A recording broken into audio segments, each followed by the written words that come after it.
Content warning. This film contains disturbing themes and imagery.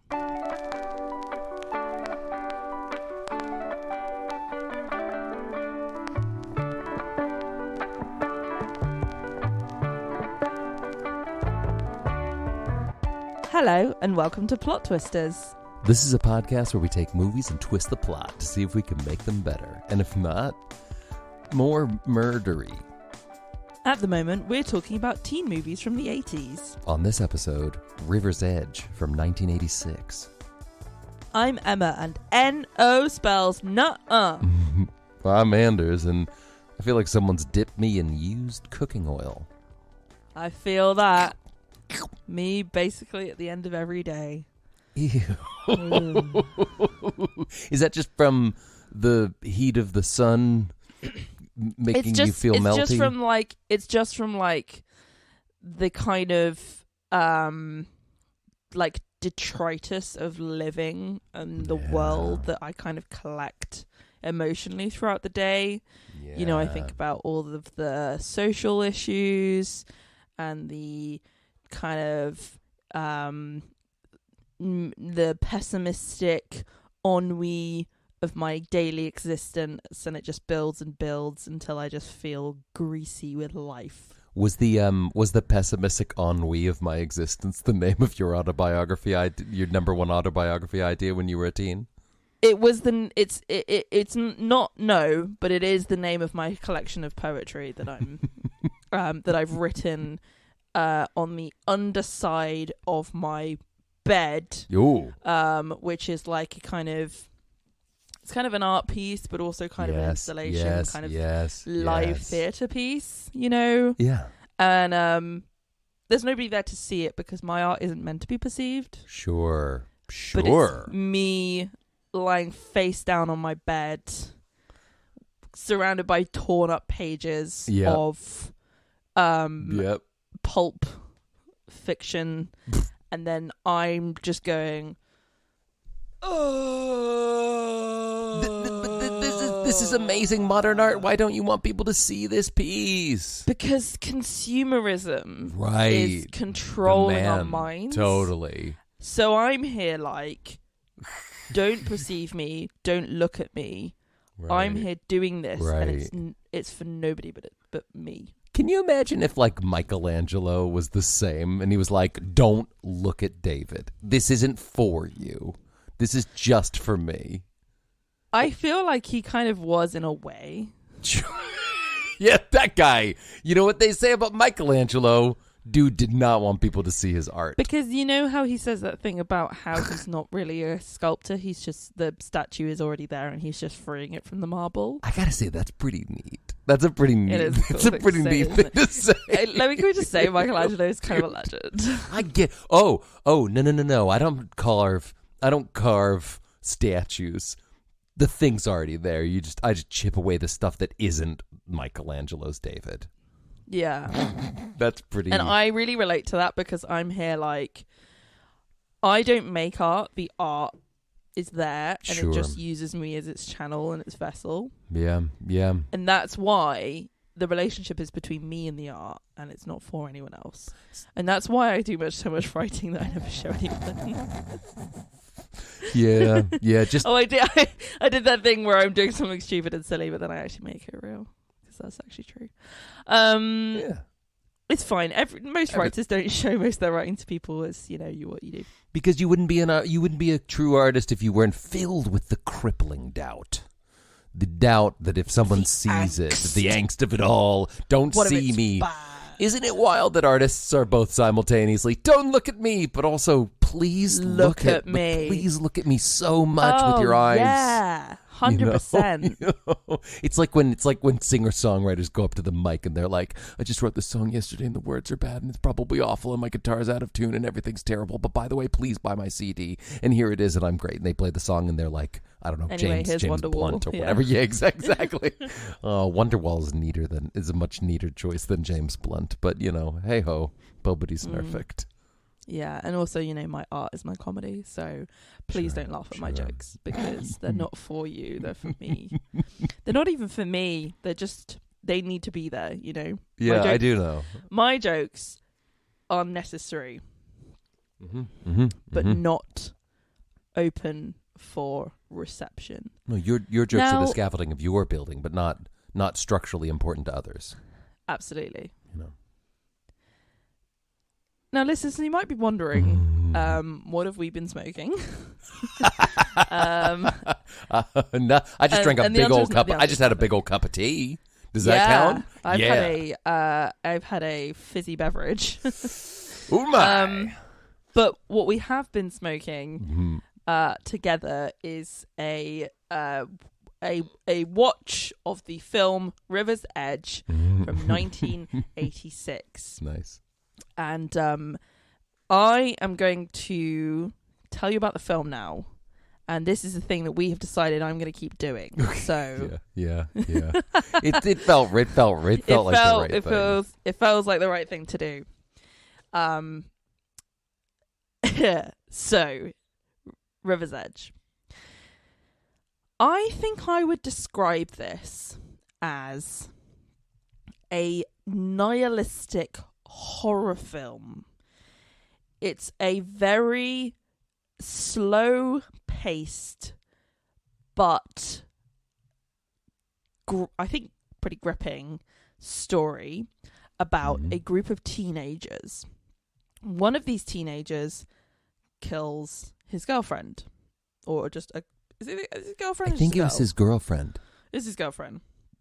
He kills her, and he boasts about it to his friends. The murder doesn't get reported for a few days. And essentially what the film does is it explores the different reactions of each of these teenagers to the specific event. This film is based on a real incident. Yeah, I read that. Which I think is fascinating. Yeah. So one of the things that was I knew that before watching the film, one of the things that was quite interesting was that it was underpinned with this idea that, well, this did actually happen. We have a couple of different main characters. We have Lane, played by Crispin Glover, which I'm sure you're very excited about. Hey, man, get your damn hands off her. I just wanted to give you the opportunity to make your Back to the Future quote nice and early because I knew it was coming. I write space stories about men from outer space, science fiction. Last night, Darth Vader came down and he said, if I don't ask Lorraine to the dance, it's going to melt my brain. All right, that's the last one. Okay. I don't believe you, but okay. So it's the dad from Back to the Future, but he's playing Lane, who is, I think the term is a speed, there's a name for somebody who's like addicted to speed, but I can't remember it's like a motorhead. It's like a speed junkie. It's like a thrill seeker. Yeah. He loves driving that weird, like a beach car. Yeah. What was that? Driving that thing around. It's like a converted VW Beetle with a big, like, buggy attachment. It looked silly. It did look silly. He is kind of the leader of the group in the sense that he has a lot of control over what everyone else is doing, and he's the driving force behind, I think, why the murder doesn't go initially reported, because he takes it upon himself to try and protect John, also known as Samson, who is the guy who killed Jamie, the girl that gets killed. You're my density. my destiny. Whenever we say the word destiny in this house, we always say density, by the way. There's a very popular video game called Destiny, and we always call it Density. Oh yeah, the one that Paul McCartney wrote that song for that everybody loved. Yeah. Yeah, exactly. So John is another one of the teenagers. He's the murderer. His reaction is to initially kind of nothing. He kind of doesn't respond, and he takes his friends and shows them the dead body and says, you don't believe me. And later on we start to sort of reveal more of his response and more of his psyche. We have Matt, played by Keanu Reeves, who is we find out a little bit more about him and his family life. He's got this brother who's very disturbed, and he's got a little sister, and there's this whole difficult family life going on.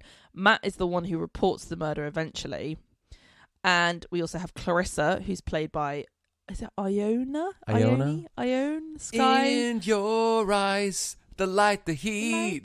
Yeah, your eyes. say anything. And she is, again, in the situation where she does seem to sort of feel guilty about it and tries to report it at one point, but then stops. And then we also have some other surrounding characters who, again, for their own sort of reasons, don't do anything about it. Another fascinating character is Feck, who is an older guy who essentially seems to live on his own with what he considers to be his partner, but what we see as a sex doll, who sells them all weed and sort of keeps John at his house for a bit and has this kind of bizarre relationship with all of them. So we essentially have a collection of characters. We have this event right at the start, which is that John kills Jamie, and then we see the events of this unfold. And it's quite, like I said, it's quite slow paced. Apart from a couple of deaths, there's not a huge amount of violence. Or I suppose Matt and his little brother fight a bit, don't they? Yeah. But yeah, it's quite sort of unusual in its tone and in its pacing, I would say. Something that's interesting to mention as well, I think, is that I had a little look at the reception to this film. Mm-hmm. This is one of the ones that we've kind of come across a few of these where the critics really like it, but general audiences don't really seem to. Sure. Which I think is very interesting. So, Anders, I'm very excited to talk about this with you because I think, well, I'm just going to go out and say it. I think we're probably going to disagree about this one. I for sure. This is like waking up in the morning and going, ooh, I might get tired at some point today. It's a guarantee, all right? Tell me all about what you thought of the film River's Edge. All right, here's the thing, right? I'm going to start by telling you a couple things I liked about it, just because I want to flip it. I want to do a little bit flip, reverse. Okay. I really liked seeing Keanu Reeves in his first role that he ever did when he was an actor. I loved it. And he was brilliant. He was pretty good. People sometimes say Keanu Reeves isn't a good actor, but he actually is, I think. Can I admit, I've always had a bit of a thing for Keanu Reeves. I've always had a real soft spot for him because I was very, very, very into The Matrix when I was a teenager. Right. And also when I was a now older than teenager person now. Yeah. Right? Me too. I liked him in all the Bill and Ted's movies. I even liked him in The Cabin. All right? You know, I like Keanu Reeves, and I don't care who knows it. And I loved seeing him as a young man in his first ever fresh-faced acting role, and I think he did a great job. Yeah, I agree. I also liked seeing Iona Scott. I liked seeing the actor from Say Anything. That was quite nice because to me she was kind of playing the same character, but she was like more of a bad kid. But basically, she was playing the same character. That's all to say that I liked seeing seeing actors, and of course, I liked seeing Crispin Glover. Although I couldn't take his character serious because he was insane. In my opinion, he's the weirdest guy ever. He was playing this he was the one I kept thinking, come on, Crispin, you can't pretend you're not the dad from Back to the Future, right? As much as you want to. And I've seen some weird movies that you've been in, my man, like that one, I can't remember what it's called, where he goes out into the desert trying to bury his cat. People who are listening, you might know that movie. Crispin Glover's kind of a weird dude. He's been in some weird movies. I mean, even he was one of the guys in the Beaver trilogy, for goodness sake. All I know is, from Back to the Future onwards, you will always be Marty McFly's dad. But I like seeing some of the people in it, and I kind of liked, at first I was thinking, wow, this movie's a little bit like, what's that movie with all the kids who go and see the dead body down the end of the train tracks, you know? It's from the 80s. Yeah, I know. We should probably talk about that movie at some point, and all the Brat Pack when they were little kids and they walked down. What's it called, like Grand Day Out or something? A Grand Day Out plus dead bodies. But while you're looking that up, let me tell you this. Other than a few things at first, when I realized what this movie was about, and I didn't realize it was based on a true story until the day after I watched this movie, okay? But when I didn't know that, I spent the whole time saying out loud, why has nobody called the police? What is going on here? This movie is about a teenager who murdered another teenager, and all of their friends just keep going, what are we going to do about it? Let's hide the body, I guess. This movie is about a murderer who should go to prison, okay? And I was so distraught by this, like, hey, Marty McFly's dad, why don't you, somebody call the police, for goodness sake, okay? I know that wouldn't make for a great movie, but I didn't understand the, like, oh, he murdered somebody, but he's a good guy. Why'd you murder her? Because she was mouthing off, right? You belong in prison. And I'm hoping that, but then I found out it was based on a real story about a real murder, and I'm glad that the person who did the murder went to prison, and it made me sad and made me feel more complicated about the movie knowing that this really happened. How did that change your because here's the thing, and understanding of it? It at least explained why they wrote a movie like this, because in my head I'm like, who would write a movie like this? Oh, one kid kills another kid, and then they all go look at the dead body. And then don't care, right? But then when I found out the real kids did it, and then it made people in California and America think our teenage kids might be murderers, and they don't care about anything anymore, and boomers were trying to talk to Gen Xers, and it was a whole thing. I still didn't like it, but at least it made it, when, like, if somebody goes, oh, this is based on a true story, it instantly, in my head, gives it more credibility because they're trying to tell a story and they're trying to, like, get it out there or whatever.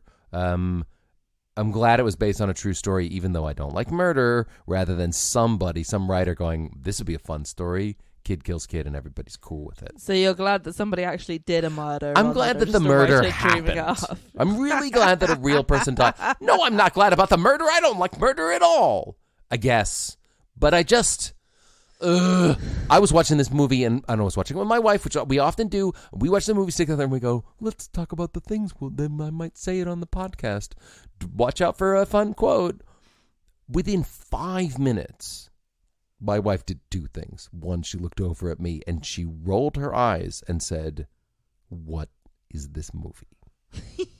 And then the next thing she did was she started double screening. But... she did this thing that she does sometimes, which is she double screened with a book, which is like, I guess, the smart version of double screening, right? Yeah. She didn't like it. I didn't like it very much. There you go. All my cards out on the table. Now you're gonna do that thing where you're like, actually, cinema, and let me tell you why it's complex and why people should like it. This is art that should make you angry but sad, but you should like it. And if you don't get it, you're not cosmopolitan. Go ahead. Well, I mean, I don't need to. You just said it all for me. So. Checkmate. Done. Checkmate. Did you like it? Did you actually like this movie? Don't say to my face, did you like this movie? I think you have correctly identified that I'm going to do the thing where I'm like, oh, actually, it's cinema. Right. What do you think I might say about it in that regard? I think you're going to say, like, the movie was intentionally provocative and challenging, and it was made to make people think, and it was an exercise in nihilism and taking a story from real life and then putting it on film to tell people, like, this is there's some bad stuff in the world and you need to think about it. And I think it maybe you're going to say something like, noir cinema is like a really important thing. It's like a Marmite, You're going to say this is a Marmite movie. How many of those things was I right about? All of it, yeah, definitely. Shoot, it's absolutely a Marmite movie. Why can't everything just be like everybody likes jelly, okay? Nobody doesn't like jelly. Why can't they just make jelly movies? Why do people have to make movies that they know people will hate? Well, let me give you some information which could be interesting. All right. Try to turn me around.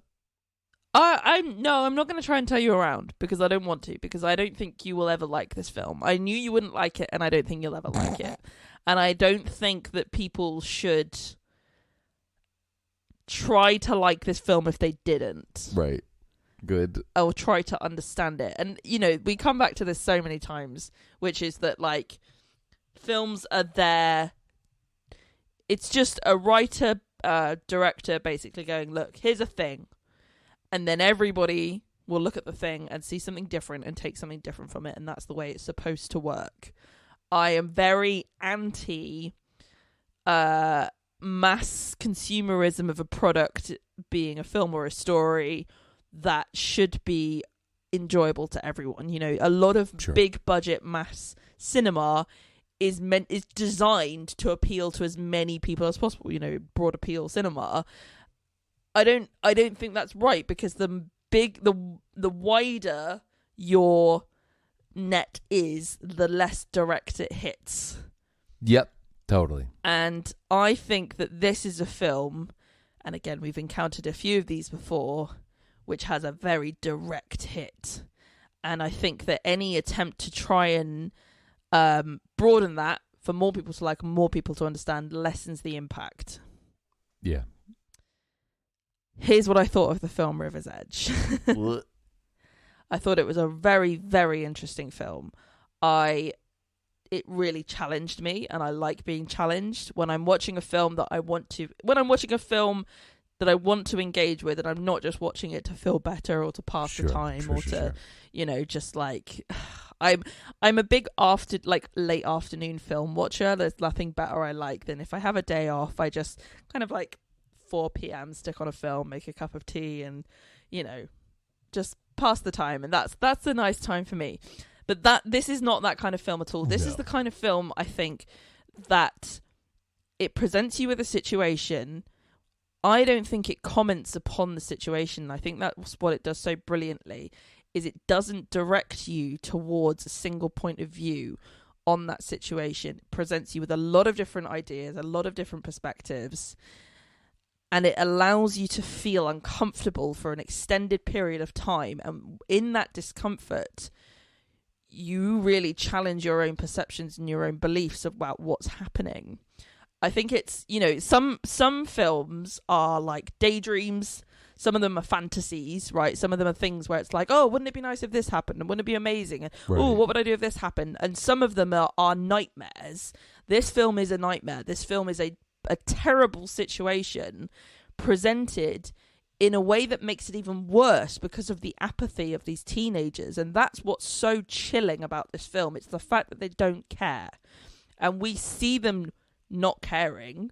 And that's so brilliantly highlighted by the teacher, who is saying, you know, he's reminiscing about the 60s, and he's saying, we used to care about stuff. We used to try and change stuff. And there's this almost, he's embodying a sense of cultural moral panic, which is this idea of like, a lot of us have left religion behind. A lot of us have left the fight of the 60s behind.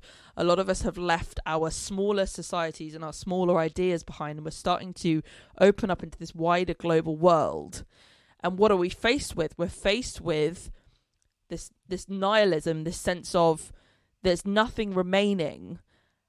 And that leads you to anarchy. And it leads you to this idea that you could end up with somebody doing something which to so many of us is obviously wrong and obviously evil, and the people around them not seeing that and not calling them up on it, because that's a really, really fundamental element of human society, which is that if someone does something bad to me, I want to know that the people around me will point at that person and say that's bad. And what if they don't do that? That's really terrifying, you know? Yeah. We talked before in our episode about Scream about the two villains in the original Scream. Sorry, spoilers for Scream if you haven't seen it. If you haven't seen it, what are you doing? We've got the very cold, apathetic, scheming killer, and we've got the wild, more animated, Too deep, man. unpredictable killer. Oh. Skeet Ulrich is like, come on, let's kill more people. Come on. And in that episode, we talked about which one is more scary. Is it the guy who has a plan, or is it the guy who's unpredictable? And I think there's a bit of an echo of that in here. We've got the killer himself, John, or Samson, John is a nickname, who is so cold and so... Yeah. He just doesn't care, and he's so happy for people to come and see this dead body of this woman. And that's just, as you say, you can't imagine it. You're going, why is he doing this? And you're so hungry for some kind of answer or some kind of sense of regret, or even just we just want to understand, why did he do this? Yeah. And we eventually do later get a bit of that, which feels very rewarding, because you've been waiting for him to explain himself. But then you've also got Lane, who doesn't kill anyone, but he is complicit in that he is the driving force behind, we're going to protect John. It's our responsibility to protect John. And he says, Jamie's dead. She's gone. We can't worry about her. John's still alive. We need to look after him. And Matt says towards the end of it, you don't even care about John that much. Why are you trying to protect him? So it's clear that Lane has some kind of agenda or some kind of personal sense of, or some kind of need to be the one to fix the situation. Right. And he's sitting in his car on his own at one point saying, you can trust me, I'm going to look after you, I'm going to fix this. He's just saying it to no one. So it's this kind of internal thing that's going on with him where he needs to be the one to sort this out. And I think so much of it is about power. So much of it is about these characters either feeling powerless or trying to find power. And eventually we realise that that's the reason why John did this. But that's what's so scary about it, is that he's this cold killer and none of the people around him call him up on it. And that is really scary. And I think it's even scarier based on the fact that we know that it really happened. And I think because it's such a deep fear of ours. It's would my neighbor stick up for me if I encountered something bad, or would I be left outside? Would I be, abandoned by society, and would I be abandoned from everyone? So I think that's a really interesting and challenging thing to explore in film, and I think this explores that really well.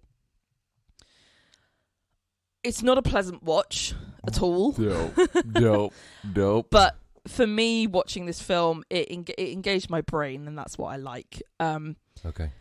Some of the things I kind of thought about, like there was a few sort of themes that kept cropping up in this film. So one of them was this theme of dolls. Right at the start, you have a little boy throwing his sister's doll into the river. Yeah. She then tries to hold like a little memorial for the doll, which then gets destroyed by her brother. Right. You have the sex doll as well that the older man, Feck, has. And I think for both of them, it's kind of, for me anyway, it brought about this idea of none of these people seem to really feel connected to each other.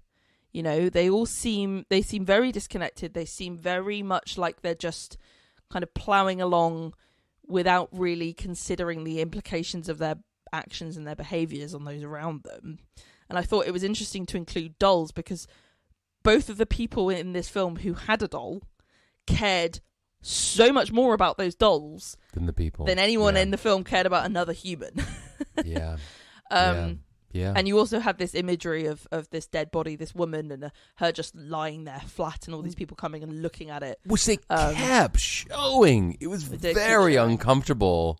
I get why they did it, and for the movie or whatever, but like, geez, man, they just kept showing this dead body, and she looked really dead.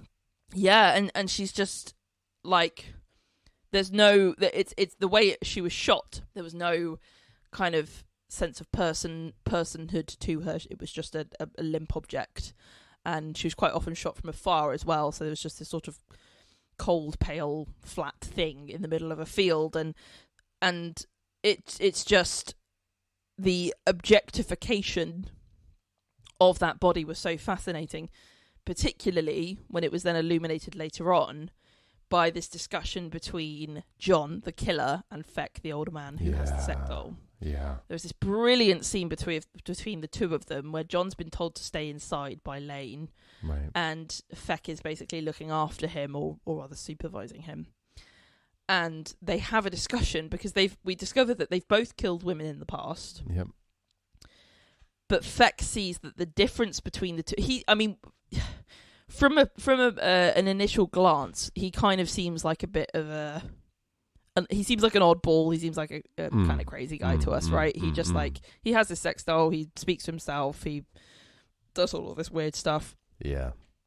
But we see this moment where he sees the difference between himself and John, which is that for him, it matters that he loved the person he killed, whereas it's very clear that John felt nothing about the person he killed. Yeah. And that's his sense of morality. That's his take on that situation. So for John to kind of reveal what he was thinking, he's kind of saying, in that moment when I was doing it, I felt completely in control, and she could do nothing, and I did it, and then I felt she was dead, but I felt alive. And he screams at it. He goes, "I felt so alive!" Yeah, and there's this moment of power. But then he says something like, life is just... My ideas about life is that you do things and then it's done and then you die. Which is so... so existential, so nihilistic. And I think it's all so interesting because you want the killer to have some motive. You know, we enjoy watching murder mystery films. We enjoy watching things where the baddie gets killed, or we don't generally always constantly hate seeing people actually die on screen. We just want to know why. We want to know why somebody did it and what they were doing. Were they getting revenge? Were they coming up with some scheme, or was there some deep pain inside them that they were trying to heal? But the idea that there's no reason is terrifying. And I think that what's so interesting about it is the fact that it's all teenagers and none of them know how to react, and that is so true of teenagers. Teenagers don't know how to be adults yet. No. They don't know what to do. A lot of us are I was kind of thinking it's not fair on these kids to be saying things like you should have reported this, because she doesn't even know what the number is to call the police, right? Oh, and she goes, what number do I call? Yeah. Come on. So I feel like my take from it anyway was, life is hard. People do things that we can't understand, scary things, but you can't, like... I don't know. We expect a lot of people, and we expect that everybody believes the same things as we do, and we expect that everyone's going to think the same things that we do, and they often completely don't. You know that expression where people are like, "Oh, just trust in people's common sense," right? The common sense of people, right? Have you met people? Because I have, and I don't trust them for anything, for the most part.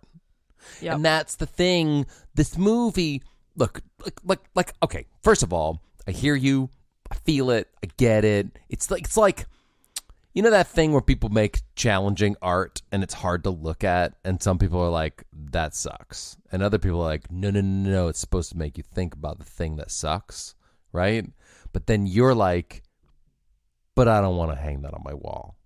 You know what I mean? Like, I get why this thing exists, but it's rare for me to have a time for film-wise where I'm like, hey, you know what I need? Something challenging. Because life is already so challenging. I'm not going to choose a movie that's hard when it's movie time, right? That's a bit like, oh, I'm gonna cook you dinner tonight. Really? Me? Yeah, you, because I love you. What are we having? Oh, it's going to be painful. Why?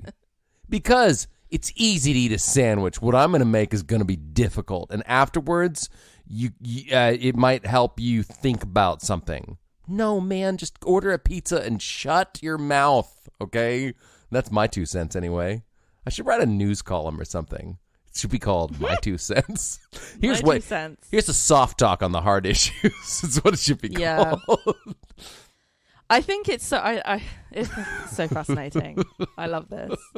I love doing this with you.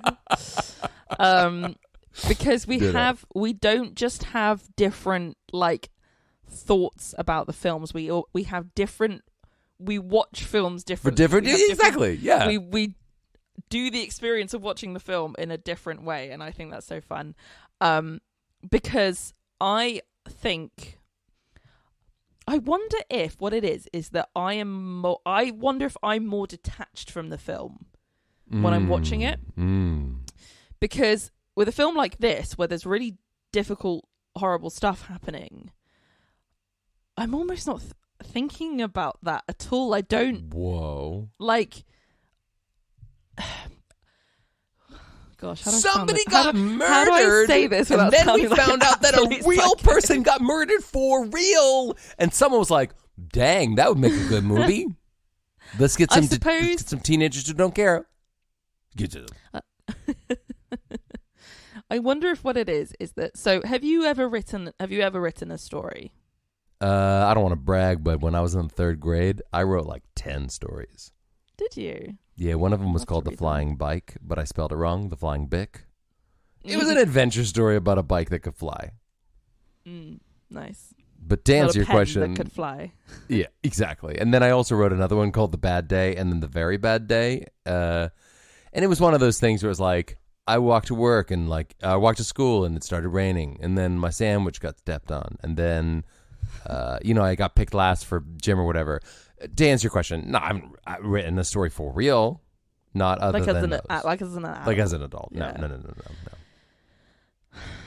I wonder if what it is, and again, this is just the difference between you and me because we don't have anyone else to test and see what they're. We are the only rubric here. I have been writing stories my entire life.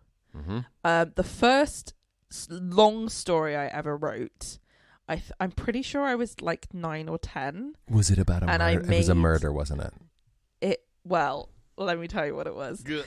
I made like a book out of A4 pages, I folded it in half and stapled it and wrote it in there.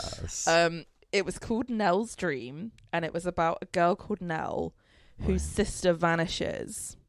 And she sees her sister in her dreams and eventually realizes that a demon has trapped her sister inside her dreams. So she has to go into her dreams and try and find her sister. Good Lord. It's very advanced for an 11-year-old. Very, very, very creative. Super dark. So dark. That's dark. Where's my sister? Oh, she's buried in a demon's dream. Better go get her. Yeah, so I was really annoyed when I watched Nightmare on Elm Street because I was like, oh, I did that.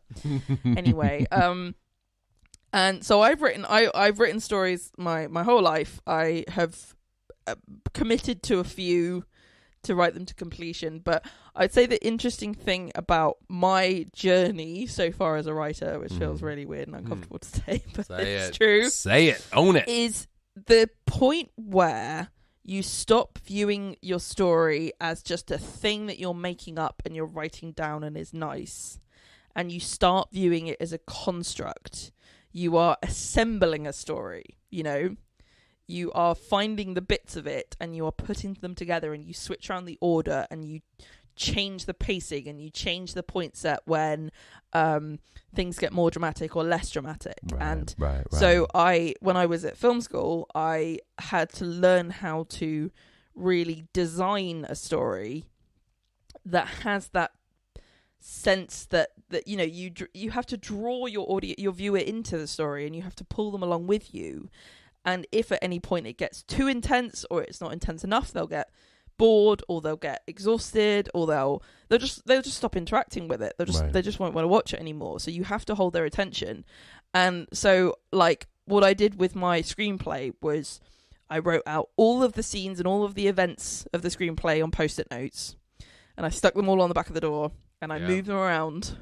Oh yeah, and assembled them. Pictures of that. And then I put I had string, and I put Act 1, Act 2, and here's the inciting incident, and here's the kind of the the turning point, and here's the dramatic conclusion, and then I thought, is this work better here and this work better here? And I think what that experience has done for me is it's meant that I do have this sense of being a bit detached from these stories, because I don't think somebody's died. I think this is the inciting incident, and it's a death.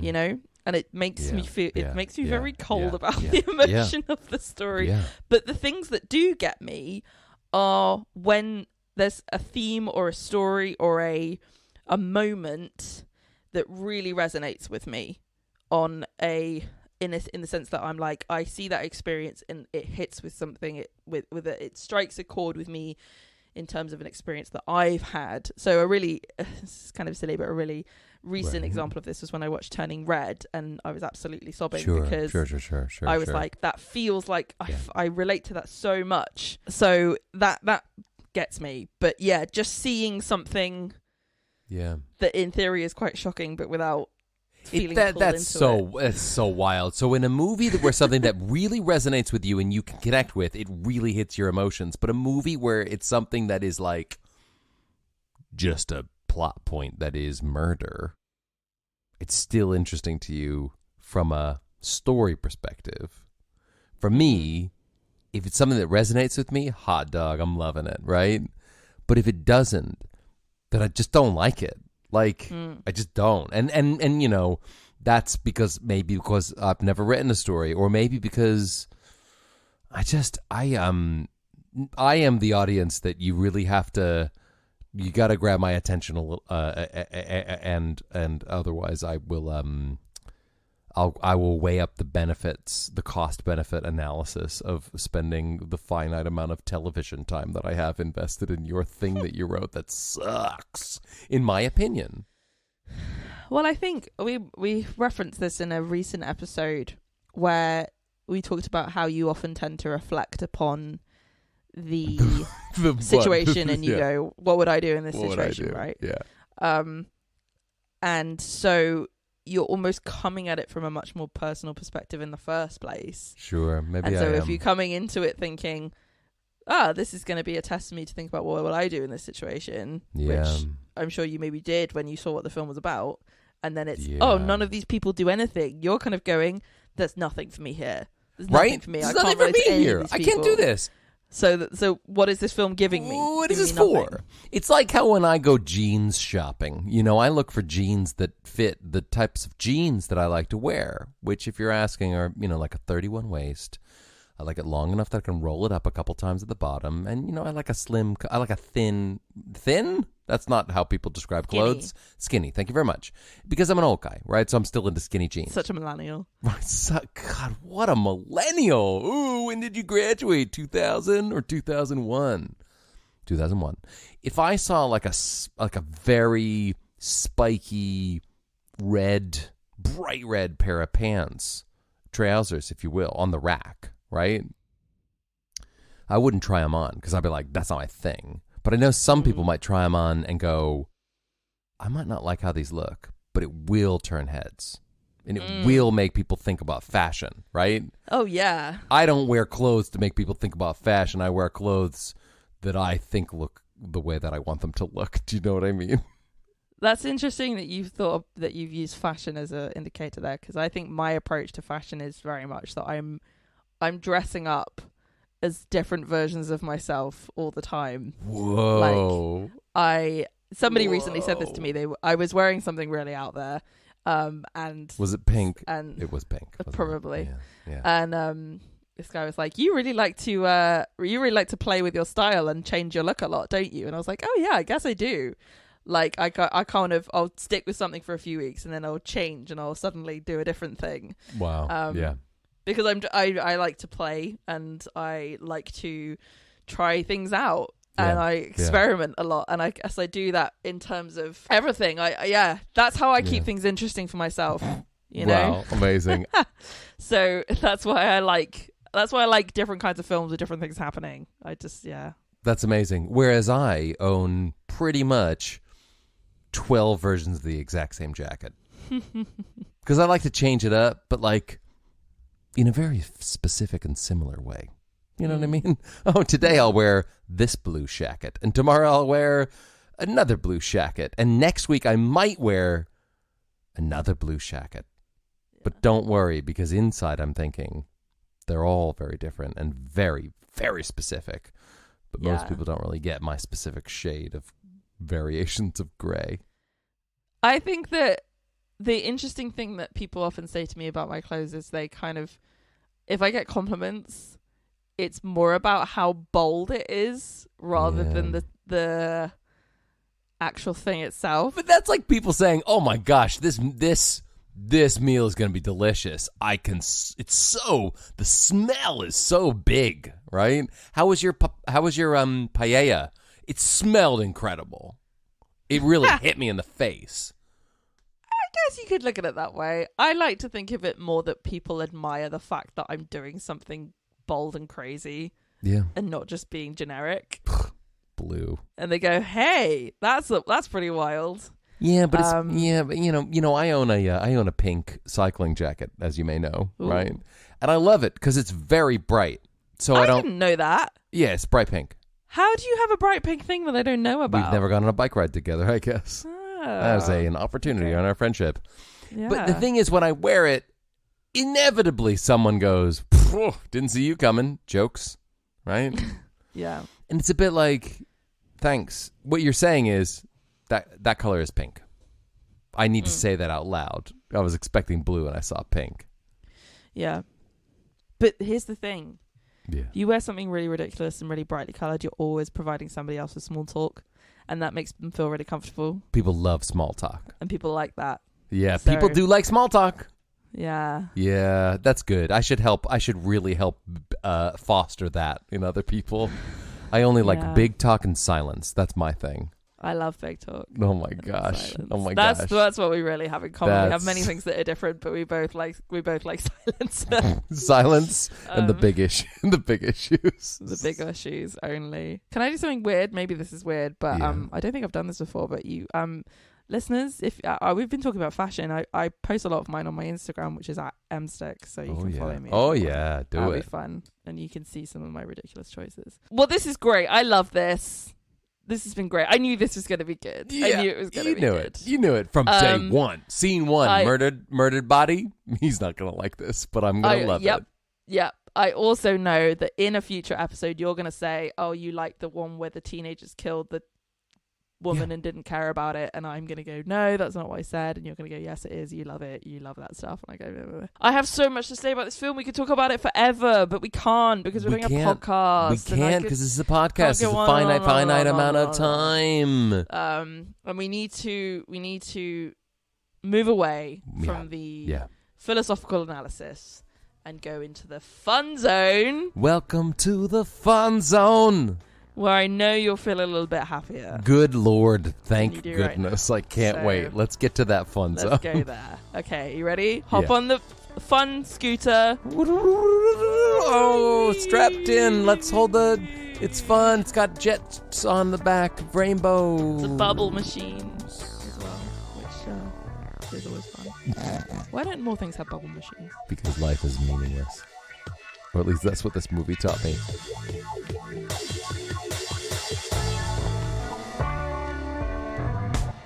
Do you feel like your life is meaningless? Maybe you need some way to pass the time? You know what I find a great way to pass the time? Scrolling through social media on my phone. So why not join me there? At Plot Twisters Pod on Instagram, Twitter and Facebook.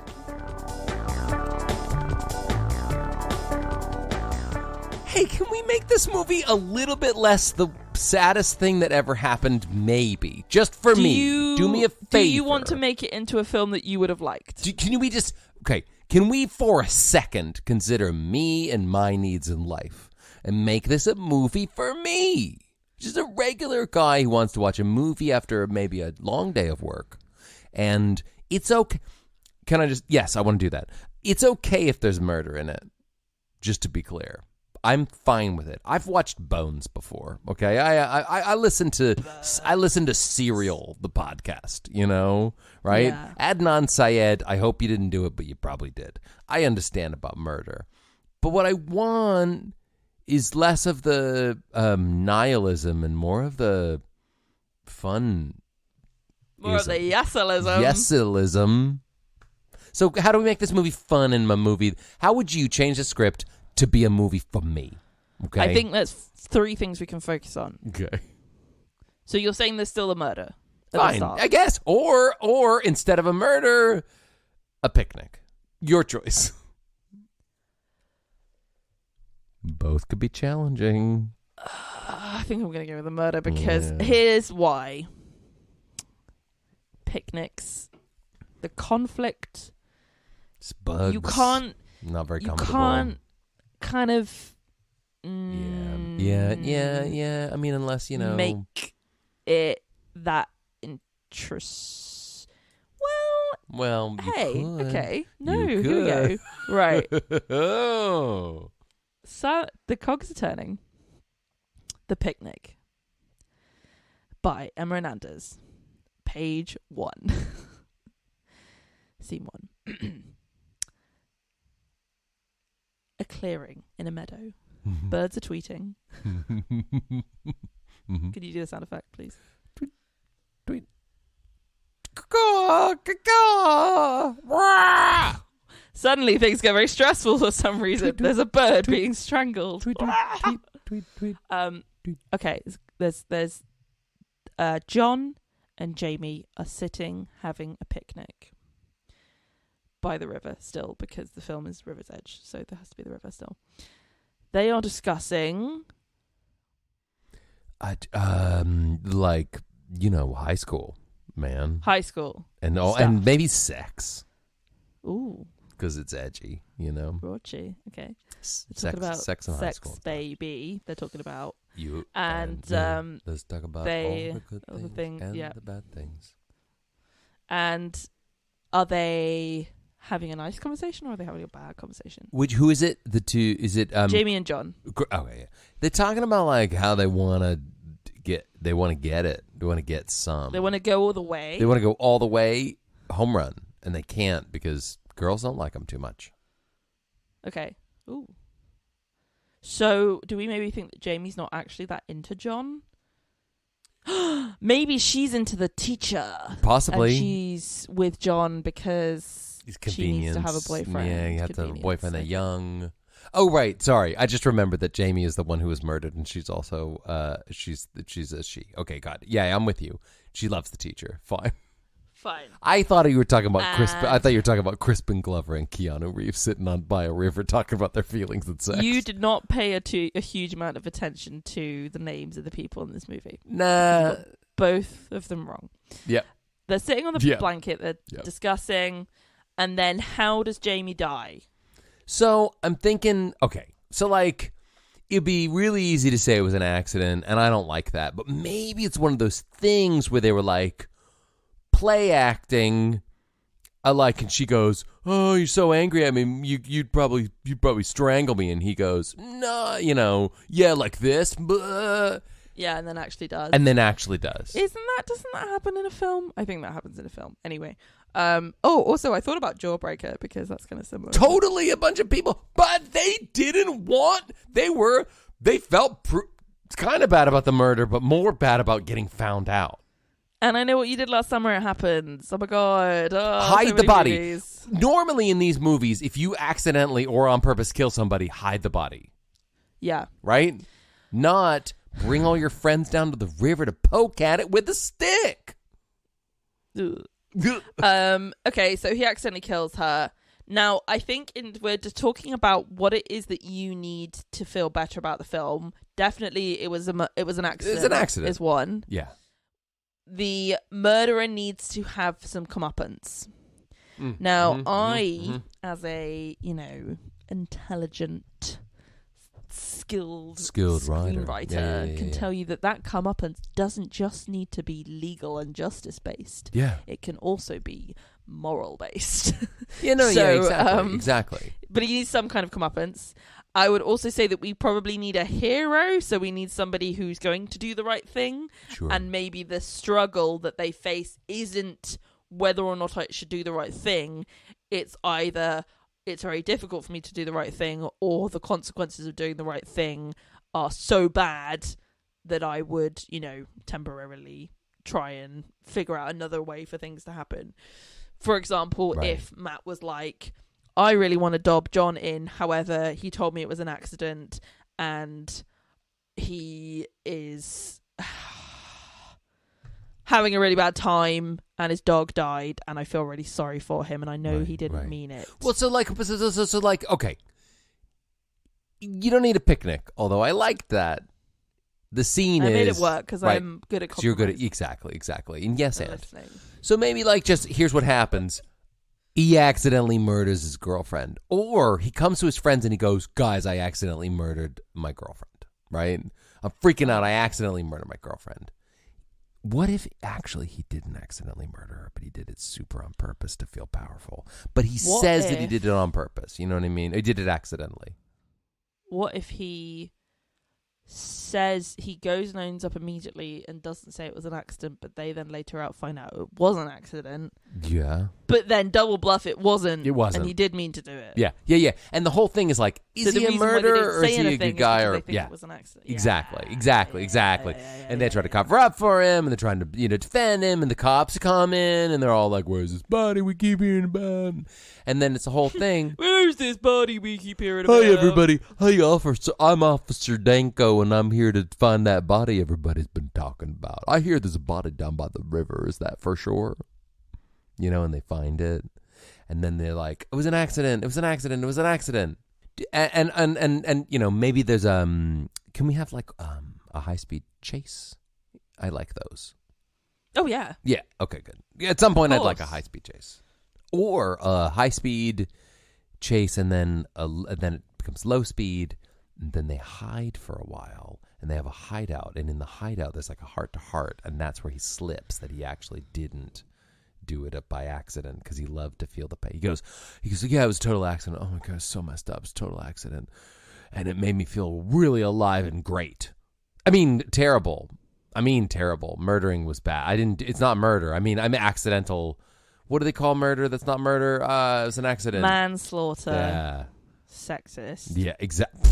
Right? Why is it not called slaughter? Manslaughter her. She slaughtered. That's the worst joke I've ever made in my life for so many reasons. Woman slaughtered her. Let's stop. Lady deadness. Let's stop. Basically, I'm saying he needs to regret it, but then he finds out that he says it's an accident, then it wasn't an accident, and then it was an accident, but then it wasn't again. At the end of the movie, this? Yes. Oh no, you were going to say at the end of the movie. At the end of the movie, I want people to not know if it was an accident or if he did it on purpose. I want it to be a little confusing. The top is still spinning, and you don't know whether or not it falls. Exactly, and then the folds on it fold, boom, and then they're still in that bus falling off the bridge, right? Yeah, it's been hours, and the whole film is just the bus falling in the time. Slow time. I would side note. I would love to slip into like 10 levels deep into one of those things where I could live out an entire life, and it was only a minute in real time. Well, that's what they do in the film Inception. No, I know I'd like to do that. I'd like to do an Inception, but instead of all the bad stuff that happens, I'd just quite like to live on a farm for a while and then come I'd back. like to do an Inception, but that thing where you make the road fold up. Wow. And you look and you're like, God, that road is steeper than I remember. Yeah. What were you gonna say? No, I forgot. No, I didn't. Okay. How about we know somebody's dead? Yep. John immediately owns up to it. To Keanu Reeves. Matt. This is a thing when it's a big name actor. It's really hard to not just say it's Keanu. Keanu is there, and we love him. And he goes, Keanu, I did done a murder. Matt's there, and he goes to him and he says, "Oh my god, I did a really bad thing. I didn't mean to kill her. And he's like, "Oh my god, this is terrible." He's like, whoa, man, Sarah. Slow down. I'm Keanu Reeves.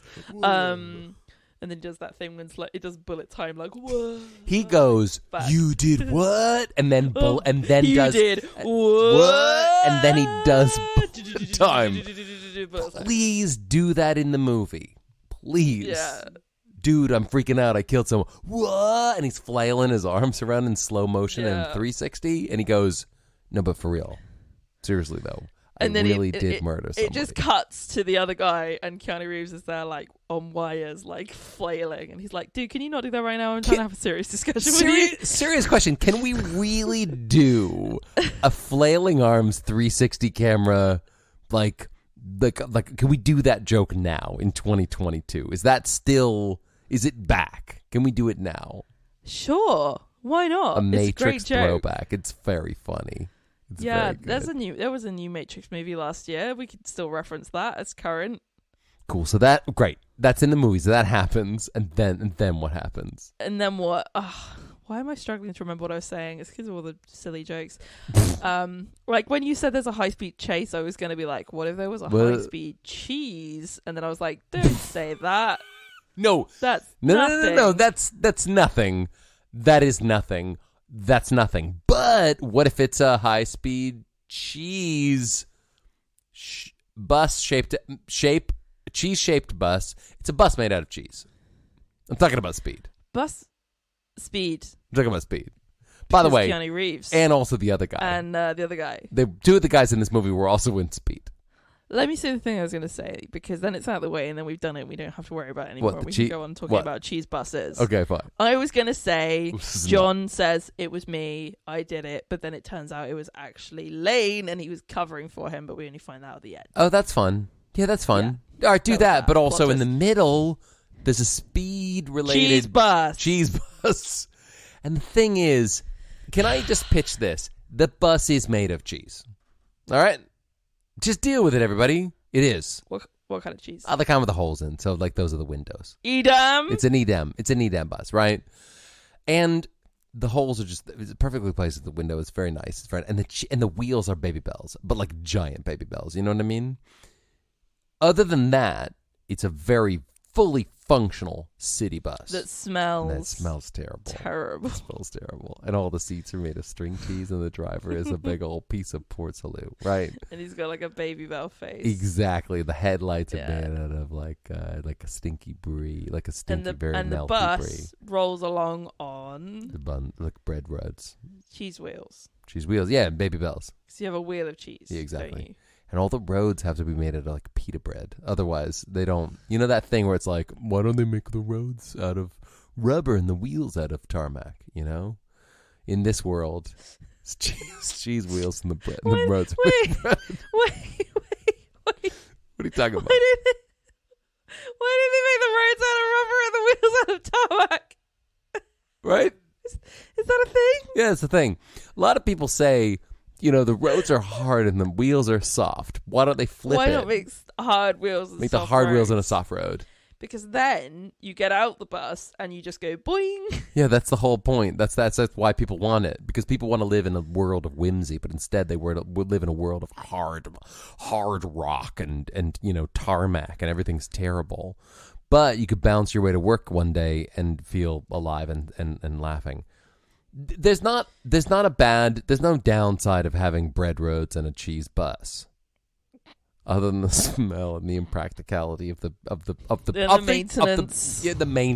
Yeah, that's true. I mean, oh God, you know, sunny day in this city, and it's just like the phone's ringing off the hook. The fondue city, baby. Jeez, it's actually. Hey, I've been waiting for an hour for the number 42. Oh yeah, no, it melted.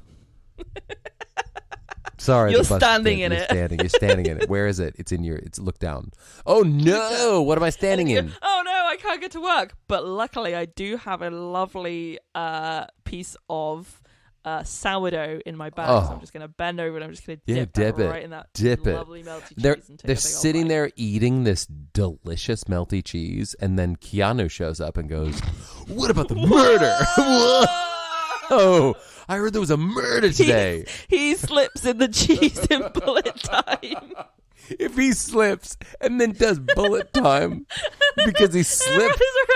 Everyone's just around him standing in like a foot of welted cheese while Keanu Reeves is so doing a good. slow motion So good. And he's slipping and he's slipping slow motion falling because he's inside his dream within a dream, Inception, and in the dream within the dream, somebody just got murdered. Just to recap, the movie's the same, except there's regret, and we're not sure if he did or didn't murder it, but in the end, we find out he did. And the middle bit is mostly cheese-based, where there's a cheese bus that melts in the sun.